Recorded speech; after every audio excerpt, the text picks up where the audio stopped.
Cerita ini diangkat dari mitos warga sekitar mengenai siluman monyet kembar yang menguasai suatu hutan. Nah, gimana ceritanya? Langsung saja yuk kita masuk ceritanya.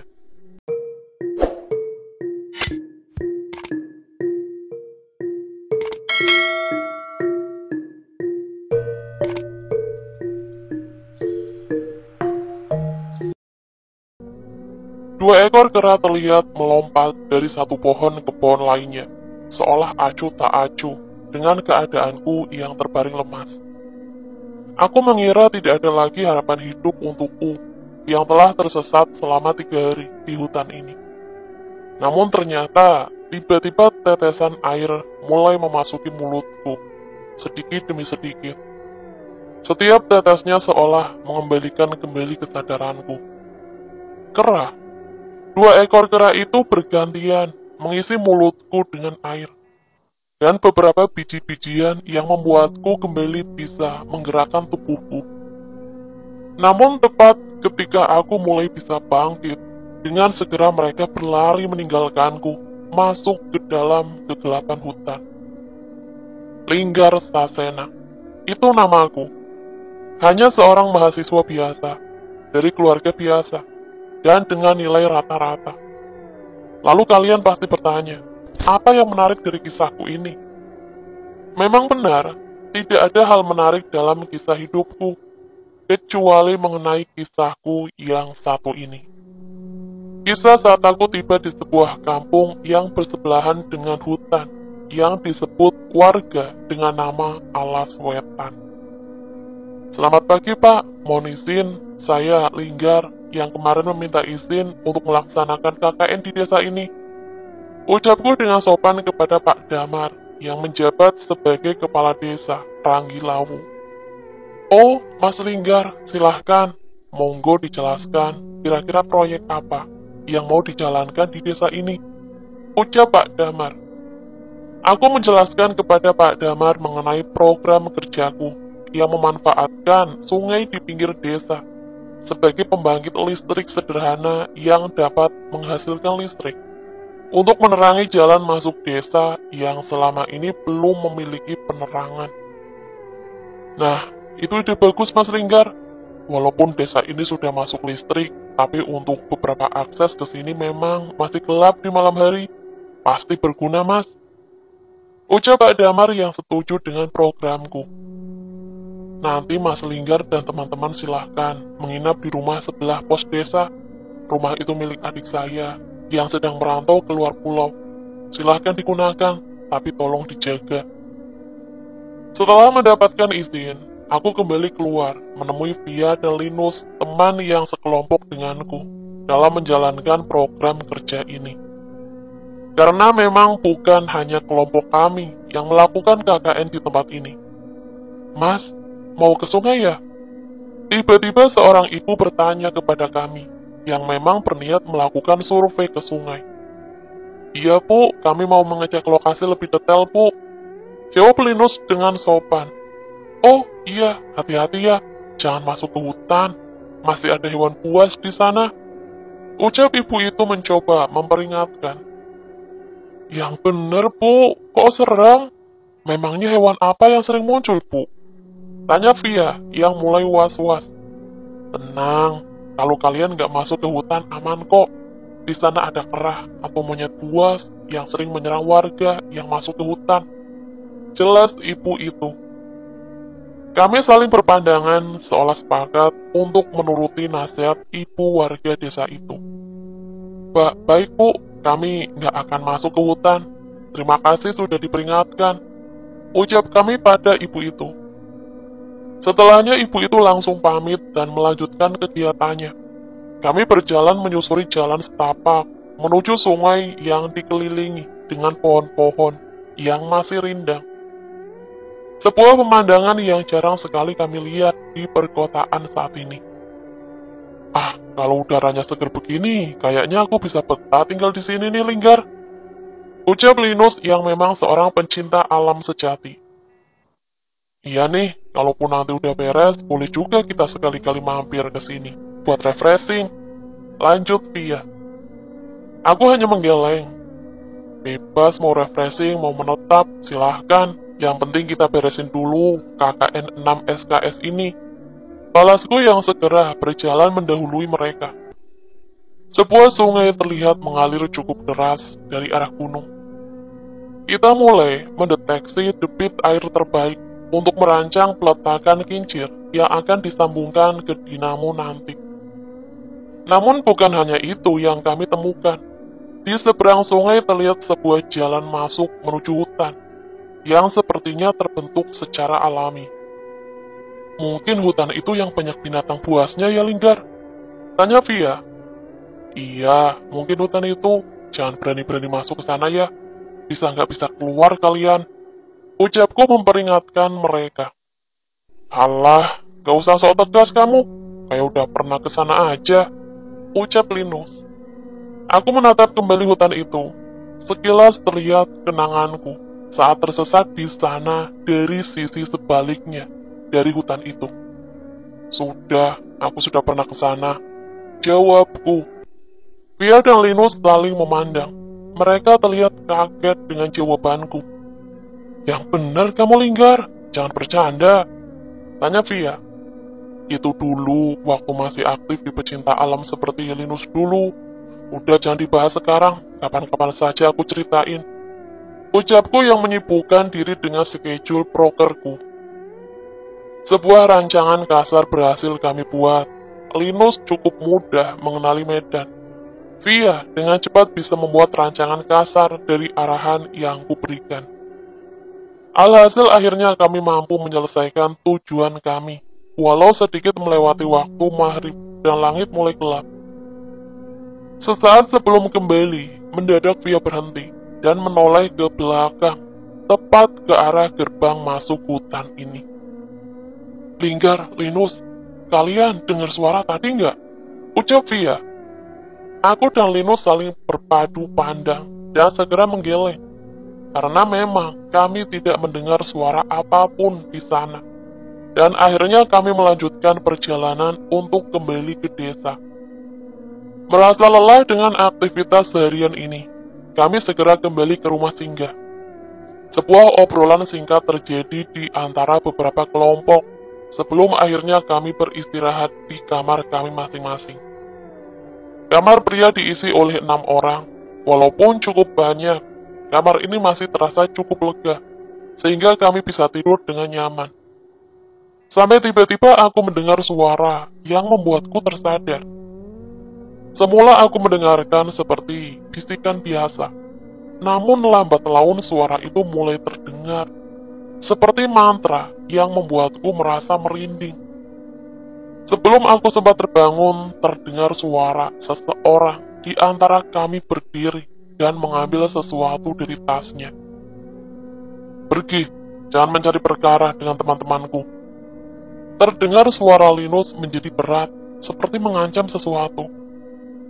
Seketika suara bisikan itu menghilang, dan kami bisa tidur kembali dengan tenang. Sayangnya tidak, dengan di kamar perempuan. Menjelang subuh kami dikejutkan dengan suara pintu kamar yang digedor dengan keras. Linggar, Linus, bangun, tolong! Terdengar suara perempuan yang ku kenal. Itu adalah Ratna. Teman satu jurusan kami juga, yang mengerjakan program kerja dengan kelompok lain. Kenapa Ratna? Ada apa? Ucapku membuka pintu, disusul dengan anak-anak lain yang juga kaget dengan ketukan pintu Ratna. Linggar, tolong! Via nggak sadar. Tingkah lakunya aneh. Cerita Ratna yang segera membuat kami segera bergegas menghampiri Via, teman sekelompokku itu. Aku memerintahkan Ratna untuk melaporkan ke Pak Damar, sementara kami mengecek keadaan Via. Memang cukup aneh, di kamar perempuan terlihat beberapa orang memegangi Via, yang terlihat melotot dan meronta seperti kesurupan. Via, kamu kenapa Via? Tanyaku yang benar-benar bingung harus berbuat apa. Bacakan doa-doa yang kita bisa. Kalau Vika memang kesurupan, semoga saja doa dari kita bisa membantu. Perintah Linus. Dengan segera kami membacakan doa-doa yang kami bisa, hingga akhirnya Via berhenti meronta. Namun itu bukan akhir masalah. Sebaliknya, Via mendekatkan wajah pucatnya kepadaku, memiringkan kepalanya sembari menyeringai. Aku mau sama yang ini. Suara tawa terdengar menyeramkan, terdengar dari Via. Aku melihat Linus berlari ke kamarnya, mencoba mengambil sesuatu. Namun selang beberapa lama Pak Damar datang bersama seorang pria dengan pakaian hitam dan belangkon di kepalanya.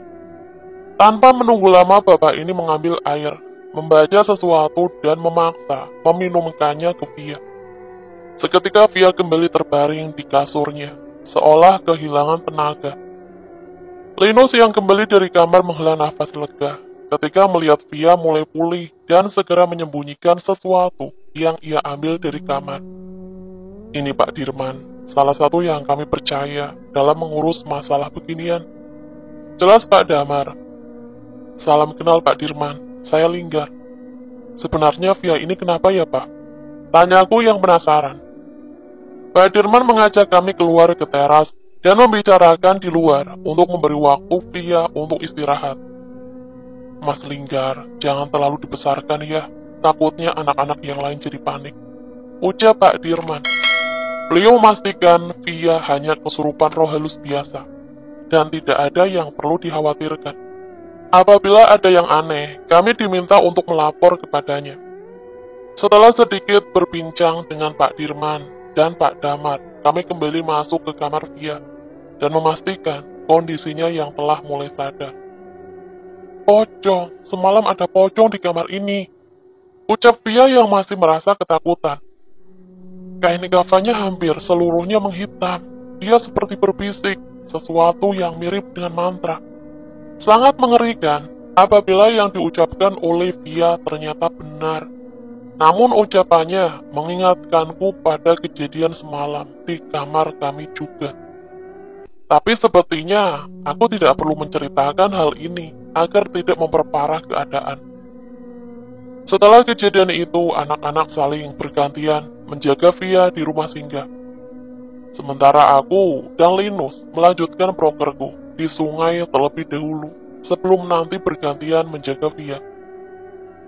Saat mencapai tengah hari, entah halusinasi atau bukan, mendadak aku melihat Via berjalan sendirian. Di seberang sungai berjalan sendirian. Linus, itu Via. Tanyaku, memastikan pada Linus. Ia menoleh, namun seperti tidak melihat apa-apa. Nggak ada apa-apa di sana. Kamu kali terlalu khawatir. Via kan di desa, dijaga sama anak-anak, ucap Linus. Sepertinya aku setuju dengan ucapan Linus, karena setelahnya aku tidak melihat lagi sosok seperti Via di pintu masuk hutan. Menjelang tengah hari kami segera kembali ke desa. Namun di sana terlihat warga sedang ramai, seolah mencari sesuatu.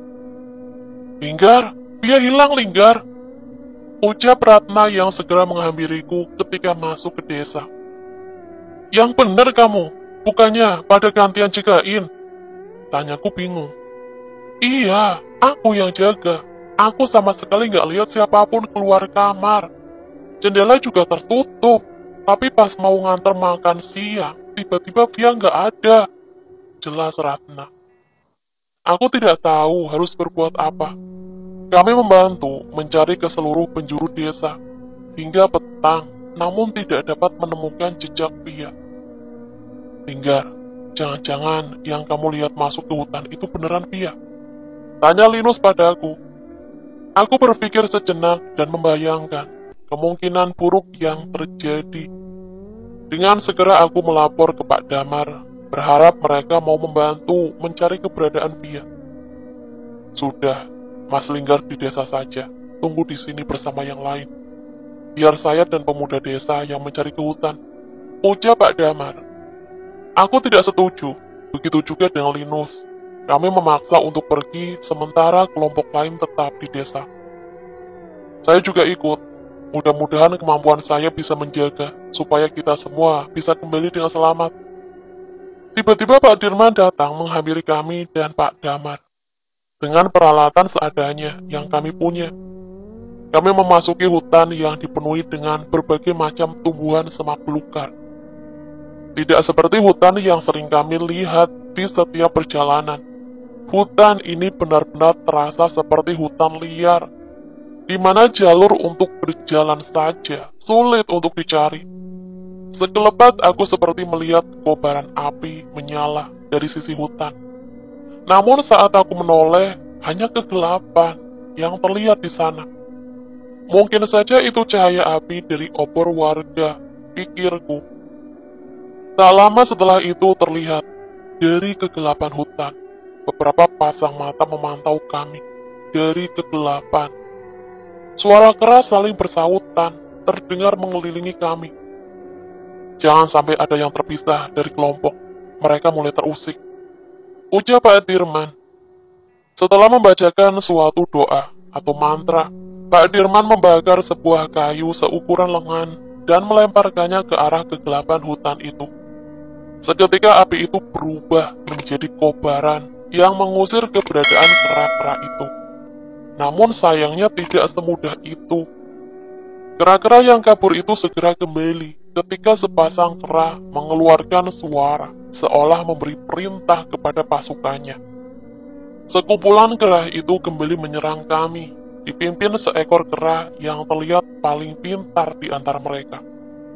Satu persatu mereka menyerang, mencakar, berusaha mengusir kami dari wilayah kekuasaannya. Pak Dirman, ini terlalu berbahaya. Sebaiknya kita kembali dulu. Perintah Pak Damar. Aku setuju, walaupun dengan berat hati. Namun itu pilihan terbaik dibanding pencarian ini, malah memakan korban lagi. Jangan, kita sudah dekat. Seharusnya perempuan itu tidak jauh dari sini. Harusnya kita bisa mengurus kera-kera sial ini. Ujar Pak Dirman yang sekali lagi membaca mantra untuk membesarkan api yang ada di obornya, sehingga kera-kera itu mulai merasa terancam.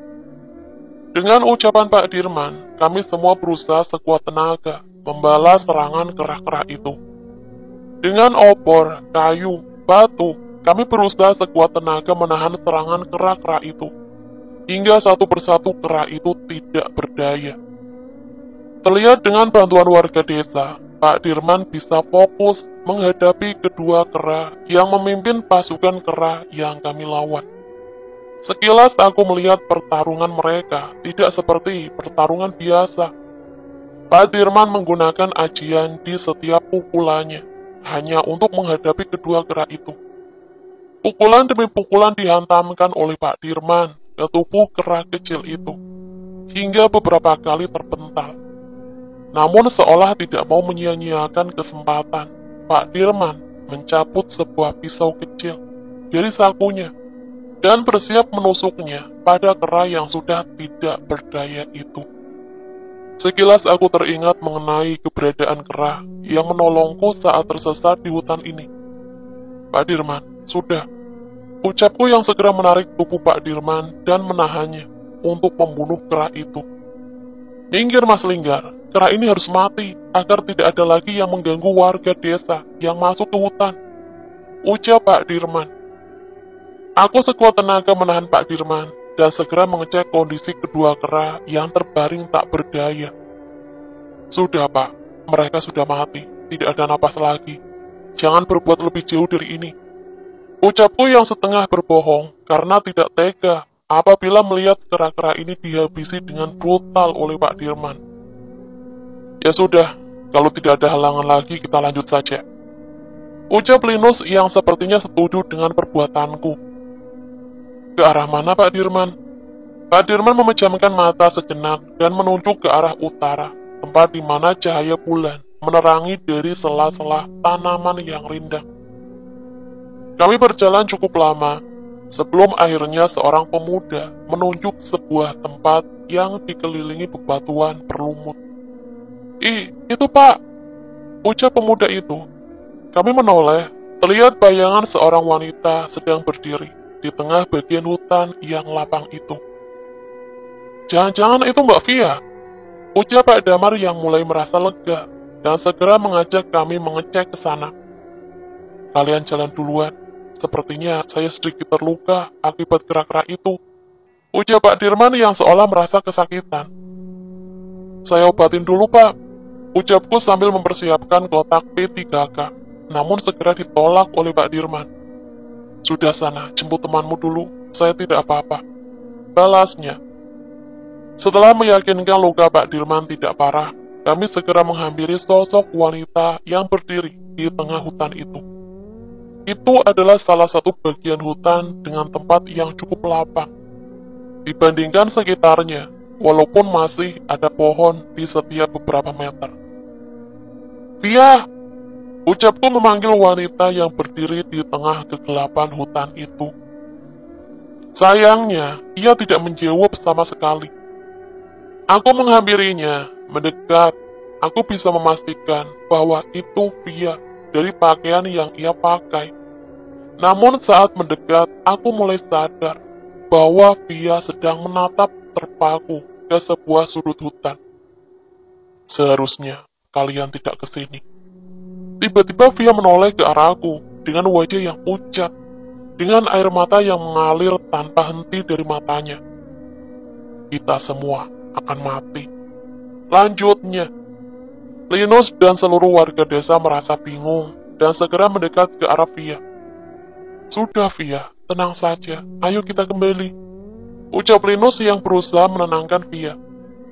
Sayangnya, seketika sebuah angin besar bertiup hingga mematikan beberapa obor yang kami bawa dan menciptakan kegelapan yang semakin pekat. Kita sudah tidak bisa kembali, ucap Via yang semakin tidak mampu menahan tangis. Tiba-tiba seorang pemuda yang membantu kami terjatuh dan bertingkah aneh. Ia merangkak dengan melebarkan tangan dan kakinya dengan lidahnya yang menjulur tanpa henti dan membenturkan kepalanya ke batu. Mas, kamu kenapa mas? Ujar Pak Damar yang berusaha mencari tahu keadaan pemuda itu. Pemuda itu tidak menjawab dan hanya terus membenturkan kepalanya ke batu hingga darah dari kepalanya menetes ke tanah. Ia tertawa, mengerikan, sambil menjilati darahnya yang mengucur dari kepalanya sendiri. Mas, jangan mas, berhenti! Ucap Pak Damar berusaha menghentikan pemuda itu, dibantu oleh pemuda lainnya. Yang sabar, setelah ini giliran kalian, ucap makhluk yang masuk ke dalam tubuh pemuda itu. Kali ini suara terdengar dari atas pohon. Aku menoleh ke atas pohon dan di sana terlihat makhluk berwujud wanita, berambut panjang, bergantung terbalik dengan tubuh kurus kering, seolah hanya tulang yang tersisa di balik kulitnya yang penuh borok. Rupanya itu hanya permulaan. Setelahnya muncul berbagai makhluk mengerikan yang didominasi oleh pocong yang kain kafannya sudah menghitam. Seperti yang diceritakan Via setelah ia kesurupan tadi. Pak Damar, itu apa pak? Tanyaku yang sudah mulai merasa lemas dan tidak tahu harus berbuat apa. Namun wajah pucat Pak Damar seolah memastikan aku tidak akan mendapatkan jawaban. Dan sebaliknya, sesuatu juga mulai merasuki tubuh Pak Damar dan membuatnya terjatuh. Aku mencari keberadaan Pak Dirman yang harusnya mengerti tentang hal ini. Namun entah mengapa ia tidak segera sampai ke tempat ini. Seharusnya ia tidak terlalu jauh. Tak lama masalah berganti ke Via. Makhluk yang dari tadi memandang kami dari atas pohon mengejar Via. Hingga akhirnya ia terjatuh dan makhluk itu seolah bersiap menggigitnya. Di tengah keadaan yang mencekam ini, tiba-tiba Linus mengeluarkan sesuatu dari tasnya yang terbungkus kertas koran lusuh. Aku memperhatikannya. Benda itu merupakan batu besi berbentuk pisau yang dipenuhi ukiran-ukiran aksara Jawa. Kesadaran Linus seolah terganggu. Ia segera berlari menuju makhluk yang sedang menikmati tubuh Via dan menghujamkan benda yang ia bawa itu ke tubuh makhluk itu. Jangan berani-berani kamu. Suara Linus terdengar lebih berat dari biasanya. Makhluk yang menyerang Via terluka oleh serangan pusaka Linus. Namun sepertinya ia tidak gentar. Linggar, jangan jauh-jauh dariku, ucap Linus dengan suaranya yang kembali normal. Linus, ini semua apa? Anak-anak bodoh, kalian semua sudah dijebak. Sekali lagi suara Linus kembali berubah. Maksudnya? Kalian semua mau ditumbalkan untuk setan-setan ini. Aku semakin takut. Siapa yang berniat menumbalkan kami? Pak Dirman, ia tidak ikut ke tempat ini. Atau dia memang sengaja menjebak kami ke sini. Keluar kamu, dukun! Ucap Linus masih dengan sesuatu yang merasukinya. Benar, dari kejauhan kegelapan hutan, terlihat seseorang berpakaian hitam dengan belangkon yang menjadi khasnya, menampakkan dirinya bersama beberapa demit yang merangkak di belakangnya. Sialan, tak kusangka ada yang berguru di antara kalian, ucap Pak Dirman yang tidak membantah ucapan Linus. Linggar, jaga Via, ucap Linus dengan suaranya yang kembali normal, dan segera menerjang Pak Dirman dengan pusaka yang ada di genggamannya. Dengan semua kondisi ini, aku tidak bisa membantah perintah Linus. Pak Dirman, seseorang yang kusangka seharusnya melindungi kami, malah berniat jahat terhadap kami. Sedangkan Linus, teman kampusku yang biasa-biasa saja, malah menyembunyikan sesuatu yang mungkin bisa menyelamatkan kami. Sebelum sempat mendekat, Pak Dirman menggunakan api dari obor yang ia bawa, dan menciptakan api yang membakar sekitarnya. Dengan mantra yang ia baca, seolah api itu mengikuti perintahnya untuk menyerang Linus. Hati-hati Linus! Teriakku yang merasa lemah tanpa mampu berbuat apa-apa. Apa yang dikendalikan oleh Pak Dirman berhasil membakar bagian tubuh Linus. Namun sepertinya hanya pakaiannya yang terbakar. Rogo Jiwo, mabur kanginan. Suara mantra terdengar dari mulut Linus yang membuatnya sedang berlari tiba-tiba hilang dan muncul di belakang Pak Dirman dengan pusakanya yang sudah menusuk punggungnya. Seketika Pak Dirman jatuh tersungkur, takluk oleh serangan Linus yang tak kusangka itu. Sayangnya rasa akan kemenangan itu tak berlangsung lama. Sesosok makhluk besar dari dalam hutan datang menghampiri Linus dan menendangnya dengan begitu kuat. Itu Linggar, itu makhluk yang memandangiku dari tadi sebelum kalian datang, ucap Via yang mengenali wujud makhluk itu. Ampun Doro, tumbal Anda sebentar lagi siap, ucap Pak Dirman yang terlihat ketakutan. Terlihat raut wajah penuh amarah tergambar di wajah makhluk besar yang mengerikan itu. Seketika tubuh makhluk besar itu merasuki tubuh Pak Dirman, merubah tubuh Pak Dirman menjadi membesar, hingga merobek kulit-kulit Pak Dirman, dan memamerkan dagingnya yang membesar. Wajah Pak Dirman berubah menghitam, matanya membelalak dengan merah, setelah kulit di matanya tak mampu lagi membuatnya berkedip. Entah, seandainya Linus bisa mengalahkan setan itu, apa Pak Dirman masih bisa hidup dengan tubuh seperti itu? Namun yang kupikir lebih mengerikan, apakah makhluk di tubuh Linus mampu mengalahkan makhluk sebuas itu?